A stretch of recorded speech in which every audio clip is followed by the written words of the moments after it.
monde où Steve a décidé d'arrêter le minage, d'arrêter de fuir les creepers et de se lever un matin en se disant « Aujourd'hui, je vais devenir un général ». Ouais, un général. Pas de pioche, pas de bloc de dirt, un chef de guerre. Et c'est exactement là que Minecraft Legends débarque. Un spin-off qui te regarde dans les yeux et te dit « Si t'es venu pour casser des blocs, aujourd'hui, tu vas diriger une armée ».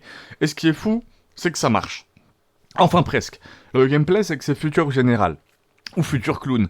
Minecraft Legends mélange RTS vraiment simplifié, baston, action third-person. En gros, tu diriges ton héros comme un Zelda, mais tu dois commander des petites unités, construire des postes, capturer, défendre, organiser des troupes et hurler intérieurement quand tes golems se coincent dans une colline. Les unités sont stylées. Les golems frappent fort, les mousses adorables explosifs, les plantes qui tirent, les classiques mobs de Minecraft en version armée du bonheur.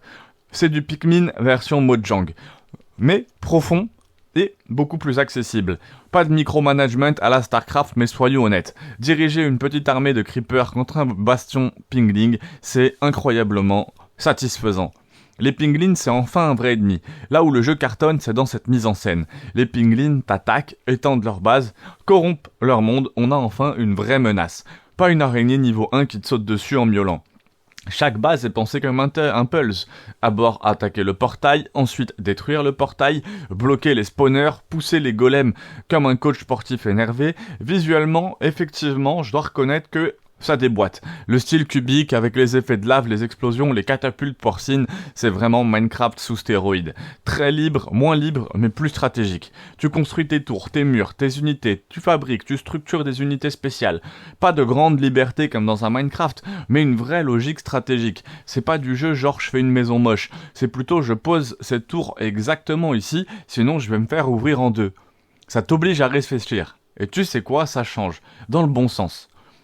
Le monde ouvert est entre épique et vide. Oui, c'est beau. Oui, les biomes sont variés. Oui, on a envie de galoper partout comme dans un Pixar cubique. Mais parfois, malheureusement, ce monde semble aussi vide qu'un serveur Minecraft à 4 heures du sbar. On traverse, on galope, on cherche. On sent une boucle sympa. Malheureusement, cette boucle est un peu répétitive. Et on sent une boucle sympa, sans forcément tomber dedans. L'histoire simple mais efficace. 3 créatures mystiques qui te recrutent pour sauver le monde. Simple, mignon, narré comme un conte. Pas de twist de fou, l'ambiance fonctionne. Et pour Minecraft, c'est vraiment presque du Shakespeare. Mais le vrai joyau, c'est le multijoueur. Le PVP, c'est clairement la pépite du jeu. 2 équipes, base à construire, défense, attaque, course aux ressources, chaotique, fun, imprévisible. Un petit goût de Age of Empires cartoon avec des creepers qui se suscitent pour toi. Comment ne pas aimer ? Si tu connais Pikmin, c'est un peu le même système d'unité à diriger que Pikmin. Halo Wars, stratégie simplifiée mais nerveuse, et Overlord, à l'époque, vous vous rappelez d'Overlord ? Faudrait que je fasse un test dessus. Contrôle de mob façon armée personnelle. Minecraft Legends, c'est un mélange des trois, mais en version tout public. Il a des points positifs. Fun immédiatement, accessible, coloré, explosif, son PVP, sa direction artistique magnifique, des combats de siège épiques, mais par contre un monde trop vide, trop répétitif, une gestion trop simplifiée pour certains. On va dire 7,5 ou 15 sur 10 ou sur 20.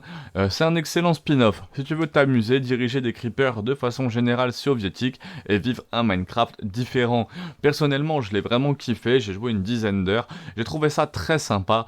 Malheureusement, un peu complexe et je me suis lassé. Notamment, je sortais de très gros jeux comme Armored Core 6. Et quand vous passez d'Armored Core 6 à ça, c'est un peu difficile, le jeu en soi n'est pas désagréable, je pense que j'étais pas juste apte à le recevoir. Si je l'aurais essayé aujourd'hui, je l'apprécierais peut-être plus.